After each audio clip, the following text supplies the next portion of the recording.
오늘 우리에게 주시는 하나님의 말씀은 민수기서 3장 40절에서 51절까지의 말씀입니다. 민수기 3장 40절에서 51절까지의 말씀을 교독하시고 마지막 절은 함께 합독하시도록 하겠습니다. 여호와께서 또 모세에게 이르시되 이스라엘 자손의 처음 태어난 남자를 1개월 이상으로 다 계수하여 그 명수를 기록하라. 이스라엘 자손 중 모든 처음 태어난 자 대신에 레인을 내게 돌리고 또 이스라엘 자손의 가축 중 모든 처음 태어난 것 대신에 레인의 가축을 내게 돌리라. 모세가 여호와께서 자기에게 명령하신 대로 이스라엘 자손 중 모든 처음 태어난 자를 계수하니 1개월 이상으로 계수된 처음 태어난 남자의 총계는 22,113명이었더라.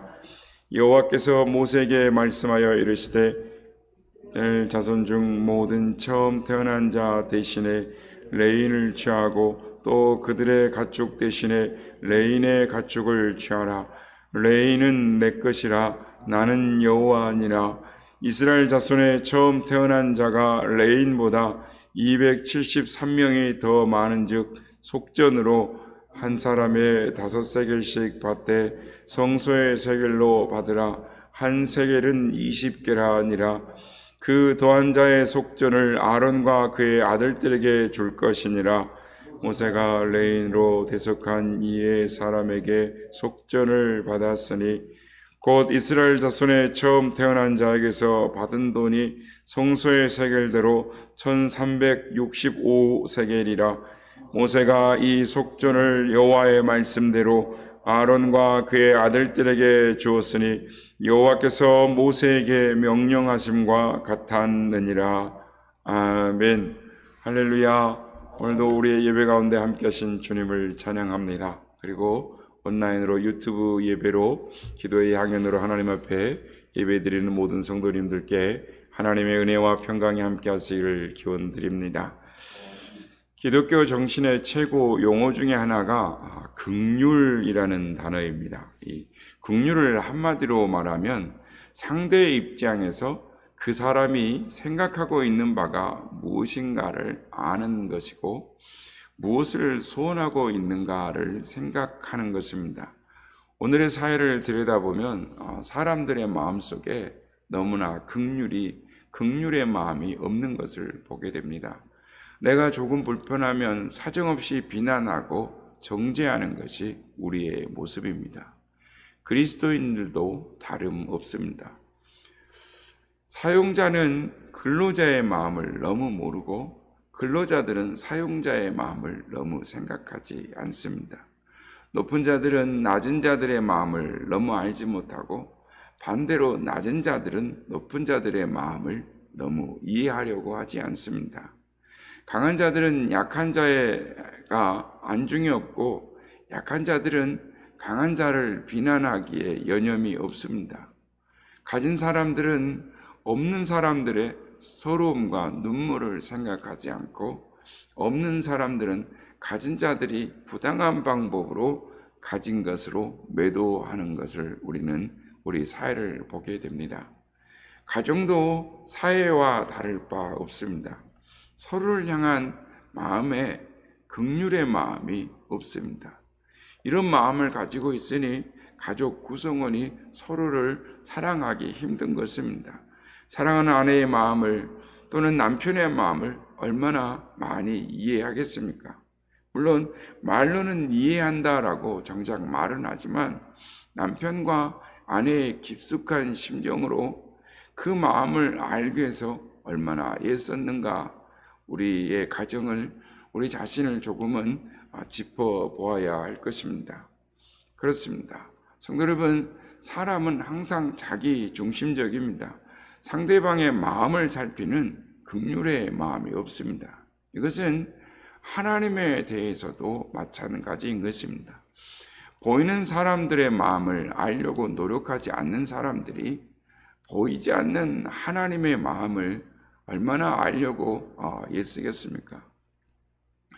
하나님께서 조금만 늦게 응답하셔도 토라지고 조금만 다른 것으로 대답하시거나 다른 사람에 비해서 조금이나마 적게 사랑을 받거나 복을 받았다라고 생각이 들면 당장 우리의 마음속에 하나님에 대하여 섭섭한 마음이 들게 되는 것입니다. 그리고 그 섭섭함이 여러 가지 양태로 나타나게 되는데 그 중에 교회에서 신앙생활을 하면서 교회에서 봉사하는 사람들에게나 또는 말씀을 맡은 자들에게 대해서 나타나기도 하는 것입니다.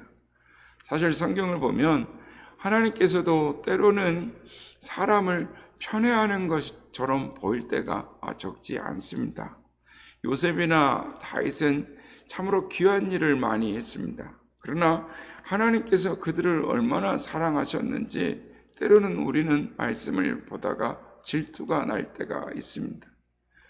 오늘 본문의 레인도 마찬가지인 것입니다. 하나님께서는 레인을 너무 편애하시면서 그들에게 특별 대우를 하시는 것이 아닌가 우리는 성경을 보면서 느끼는 것입니다. 레위 사람들을 위해서 레위기 책 한 권을 편성하시는 겁니다. 또 출애굽기나 민수기에도 계속해서 그렇게 레인을 배려하시는 것을 우리가 볼 수 있습니다.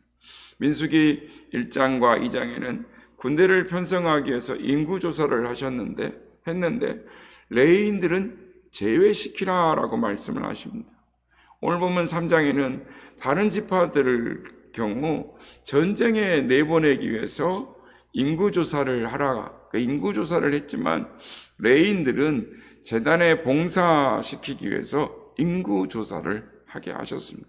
다른 사람들은 모두 다 전쟁에 내보내고 레위인들은 교회에서 예배드리는 일에 봉사시키기 위해서 군대에 나가지 말라라고 말씀을 하시면 군대에 나가서 생명 걸고 전쟁터에서 나아가 전쟁하는 다른 지파의 입장에서는 어떠겠습니까? 출애굽기에서도 율법을 주시고 성전에 대해서 말씀을 하시고 난 후에 다른 지파에 대해서는 일체 언급이 없으시지만 레위인들 중에서 그 중에서 또 제사장에 대해서 많은 것을 언급을 말씀을 하고 계시는 것을 보게 됩니다. 그리고 민수기에 와서 각 지파에게 성막 즉 성전을 둘러싸고 있을 그 위치를 말씀하시면서 전쟁 준비를 하라라고 말씀을 하셨지만 레위 지파들은 가운데에 있는 성전, 성막을 둘러싸고 있으면서 성전 봉사만 하라라고 말씀을 하시는 것입니다.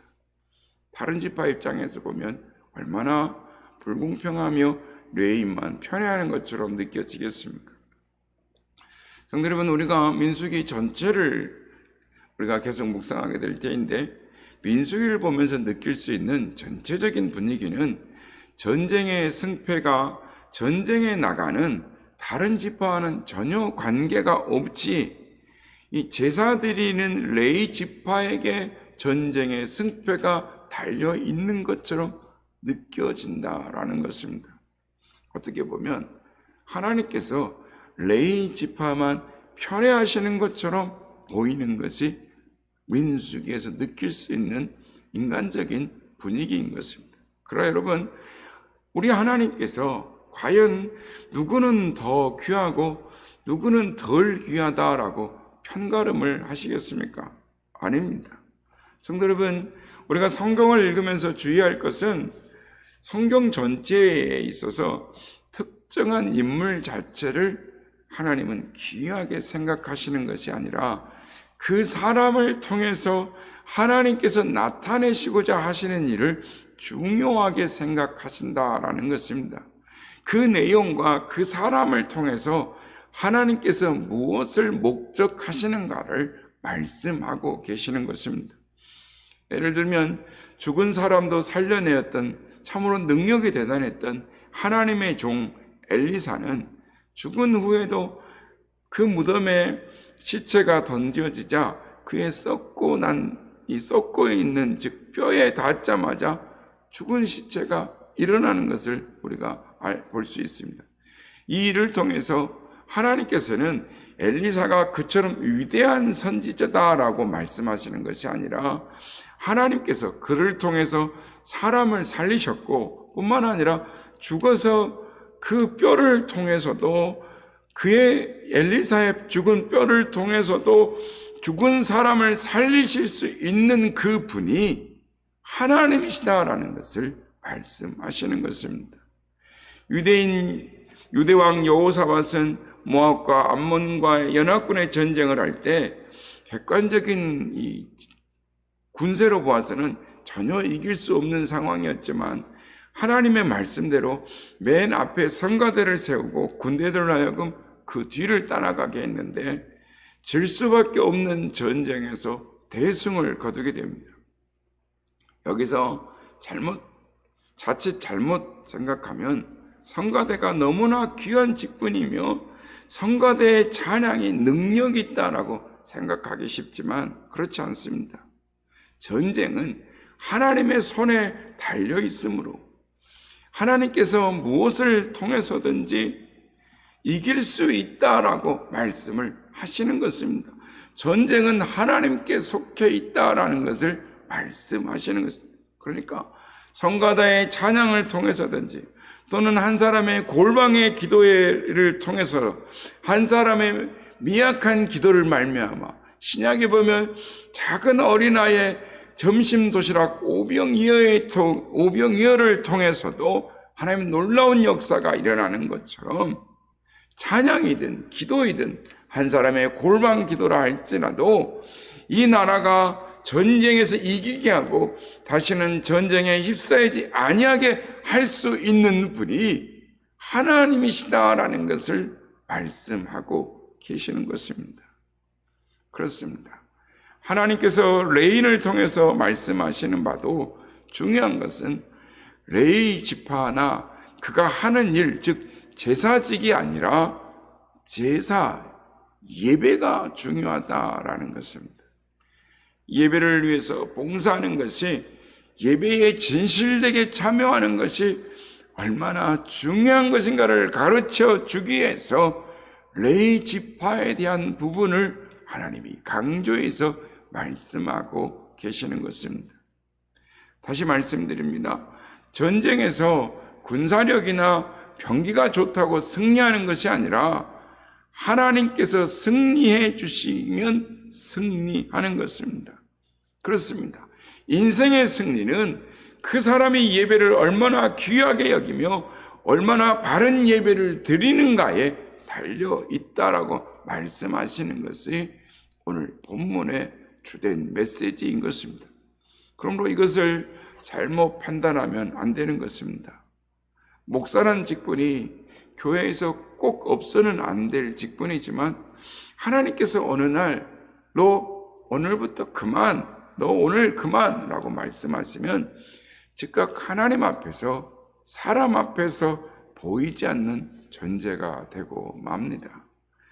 열왕기상 13장에 보면 모든 것에 열심히 순종했지만 마지막 한순간에 순종하지 아니했다고 사자에게 찢겨나가는 하나님의 종을 우리는 볼 수 있습니다. 어느 직종이고 그리고 어느 직분이 중요하다라고 말씀하시는 것이 아니라 얼마나 하나님의 뜻이 하나님의 사람들, 하나님의 종을 통하여 하나님의 뜻이 나타나는가, 그것을 중요하게 하나님은 생각하신다라는 것을 우리는 말씀을 통해 깨달아야 하는 것입니다. 그리고 아울러 생각할 것은 하나님께서 말씀하시는 한마디 한마디가 의미 없이 헛되이 지나가는 말이 없다라는 것입니다. 그래서 오늘 보면 45절에 보면 하나님께서는 레위는 내 것이다 라고 말씀하신 것입니다. 여러분, 하나님께서 레위는 왜 내 것이다 라는 이 말씀을 하는 것일까요? 여기에는 의미가 있습니다. 하나님의 마음을 이해해야 합니다. 하나님께서 왜 이 말씀을 하시는지 이해할 수 있으려면 하나님의 마음을 이해해야 하는 것입니다. 이스라엘이 출애굽을 할 때 유월절 사건이 나옵니다. 바로가 하나님께 완강하게 버티자 10가지 재앙으로 하나님께서 이집트의 모든 장자들을 다 죽이실 때 이스라엘 장자들은 죽이지 않으셨습니다. 그리고 하나님께서 그때 죽지 않는 이스라엘 장자들이 죽지 않았으므로 다 내 것이다 라고 말씀을 하시는 것입니다.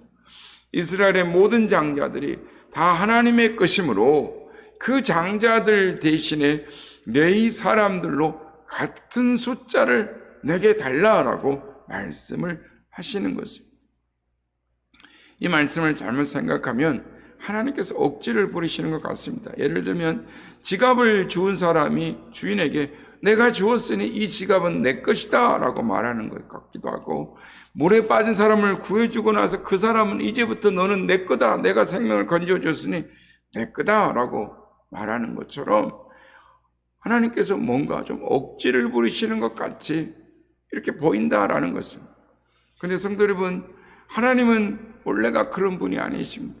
사랑과 은혜와 긍휼이 풍성하신 분이십니다. 그런데 그 하나님께서 이렇게 무리하게 말씀하시는 것에는 특별한 이유가 있다라는 것을 우리는 생각해 봐야 하는 것입니다. 조금 더 살펴보면 하나님께서 이스라엘 사람들과 레위 사람들의 숫자를 세게 하셔서 이스라엘의 장자의 숫자가 레위인보다 273명이 많으므로 한 명에 5세겔을 취하여 내라라고 말씀하시는 것입니다. 한 명도 하나님이 수만 명 중에 273명 좀 빠지면 어때요? 그런데 하나님은 레인보다 273명이 더 많으니까 그 한 사람당 5세겔도 한 사람도 애누리 없이 다 하나님께 5세겔씩 바치라. 그러니까 하나님이 이처럼 한 사람에 대해서도 조금도 양보하지 않으시는 것을 우리는 볼 수가 있습니다. 바로 여기에 하나님의 마음이 있습니다. 하나님께서 여러 말씀을 하고 난 후에 나는 여호와라 라고 말씀합니다. 이 말씀은 당신이 이스라엘을 살려준 구원자요 이스라엘의 아버지가 누구인가를 알아달라라는 것입니다. 우리는 여기서 하나님께서 당신이 이스라엘 백성들을 구원해 주신 것에 대해 대단히 생색을 내시는 것처럼 우리는 성경 곳곳에서 볼 수가 있습니다. 우리는 그렇게 말하는 것이 인간적으로 보면 그게 그렇게 보는 것이 맞다라고 볼 수 있습니다. 우리가 지금 가진 모든 것, 즉 당신께서 우리의 모든 것을 주셨고 험난한 우리의 인생을 지켜주셨다라고 말씀하시면서 나는 너의 아버지다라고 말씀을 한다는 것. 우리가 인간적으로 보면 모든 걸 다 해줘놓고 내가 네 아빠야, 내가 네 엄마야 라고 말하면 그것을 볼 때 인간적인 생각을 보면 어떻겠습니까? 그런데 여러분, 하나님께서 과연 누구를 위하여 이렇게 생색을 내시는가를 우리는 보아야 하는 것입니다. 깨달아야 하는 것입니다. 만약 이것이 하나님 당신을 높이고 당신을 위한 것이라면 이것저것 생각할 것이 많지만 그렇지 않습니다. 바로 이스라엘을 위한 것입니다. 바로 우리를 위한 것입니다. 말씀을 접하고 있는 여러분, 당신들을 위한 것입니다. 하나님께서 이렇게 말씀하시는 것은 이스라엘 백성들이 하나님께서 말씀하시는 이 하나님이 내가 너에게 이렇게 했다라는 내용을 알기도 전에 하나님께서 이스라엘 백성들을 구원해 주셨고 평탄해 주셨고 평탄케 해주셨고 지켜주셨다라는 것입니다. 하나님은 처음부터 끝까지 이스라엘의 편이라는 것입니다. 어제도 오늘도 앞으로도 영원토록 우리를 사랑하시는 하나님이시라는 것을 말씀하시는 것입니다. 그러므로 이제 하나님이 어떠한 분이신가를 알았으므로 이제는 그 하나님을 의지하고 계속해서 그 하나님으로부터 구원을 받고 하나님으로부터 보호를 받고 그 아버지로부터 공개함을 받으라라고 말씀하시는 것입니다. 광야의 길과 같이 인생의 길이 그리고 지금까지의 길이 그토록 험난한 것처럼 앞으로도 너희의 길이 그러할 것이므로 너희가 너희를 생각하시는 하나님의 마음을 알기만 하면 하나님 당신이 직접 그 길을 너희와 함께 하시고 너희의 길을 평탄케 하시겠다라는 것이 하나님의 진심인 것입니다. 성도 여러분, 여러분들은 이 하나님의 마음을 얼마나 알고 계십니까? 이것이 가장 잘 나타난 예가 11조를 문제인 것입니다. 11조를 들 수 있습니다. 가능하면 금전 이야기를 하려고 하지 않지만 하나님의 말씀을 가르쳐야 하는 것이 저의 직무이기에 말씀을 드립니다. 11조의 본래의 의미는 모든 것이 하나님께서 주신 것이지만 다만 하나님께서 인생인 우리도 살아야 하므로 9은 쓰고 나머지는 하나는 바치라는 것인데, 그 하나를 바치면서 열의 하나만 하나님의 것이다 라고 말하는 것이 11조가 아닙니다. 비록 열의 하나만 바치지만 열 전부가 하나님의 것인데, 하나님께서 9을 나에게 쓰라고 하셨기에 하나만이라도 바칩니다 라는 의미인 것입니다. 그렇지만, 그러니까 하나를 바치지만 저의 모든 것이 하나님의 것이라는 것을 인정하는 것입니다. 그래서 봉헌 기도를 드릴 때 이 예물과 함께 생명도 함께 바치오니 하나님 아버지 받으시옵소서라고 기도를 드리는 이유가 여기에 있는 것입니다. 아울러 11조, 그러면 이 11조를 우리가 어떻게 해야 하는가? 가장 구체적인 부분을 보면 11조의 온전한 부분에 대해 하나님 앞에 예물을 드려야 하는 것입니다. 예전에 제가 어렸을 때, 또 여러분도 기억하시겠지만 어른들이 11조를 바칠 때 마지막 10원짜리까지 떼어서 바치는 것을 보시는 분들이 있을 것입니다. 세월이 지나면서 저도 그 이유에 대해서 많은 부분들을 이해하게 되었습니다. 그분들이, 우리의 믿음의 선배들이 얼마나 철저하게 내 것이 하나님의 것입니다 라고 하나님을 인정하는가를 우리는 알 수 있는 것입니다.